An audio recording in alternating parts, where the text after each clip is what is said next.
आज मौखिक आरोग्य दिन आहे आणि या निमित्ताने आपण आपल्या इथल्या डेंटल हॉस्पिटल, गव्हर्नमेंट डेंटल हॉस्पिटलच्या ज्या डीन आहेत डॉक्टर माया इंदुरकर मॅम, त्यांच्यासोबत गप्पा मारतोय.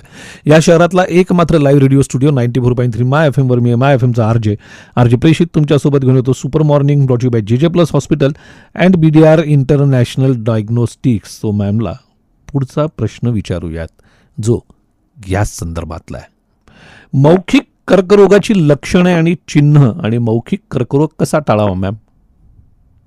मौखिक कर्करोगाची लक्षणे ही शक्यतो अशी दिसतात की आपल्या तोंडामध्ये बरेच दिवसापासून बरा न होणारा व्रण दिसला, म्हणजे एखादा अल्सर असेल, तोंडामध्ये जर का पांढरा आणि लाल चट्टा दिसत असेल, तोंडात एखादी गाठ आलेली असेल, सूज असेल आणि जर का अचानक तोंडामध्ये काही दात हलायला लागले, एखादी वेदना होत असेल तोंडामध्ये, तर मला वाटतं ही लक्षणं जर का दिसायला लागली तर समजावं की मुख कर्करोग पूर्वलक्षण आहे किंवा कर्करोगाची सुरुवात आहे. आणि म्हणूनच प्रत्येकाने सकाळी 5 मिनिटं आपल्या हे तोंडासाठी द्यावी, आरशामध्ये आपल्या तोंडाची तपासणी करावी आणि असं जर का काही लक्षणं दिसली तर दंतवैद्याची भेट घ्यावी.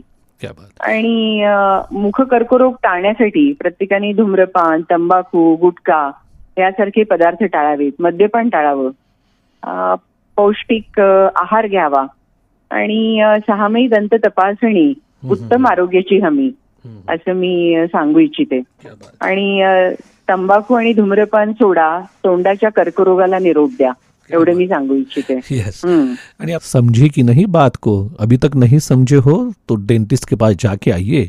इस शहर का इकलौता लाइव रेडियो स्टूडियो 94.3 माय FM पे डॉक्टर माया इंदुरकर मैम को एक आखिरी सवाल पूछेंगे थोड़ी देर के बाद. काम की बात करते हैं. अच्छा सुनते भाई.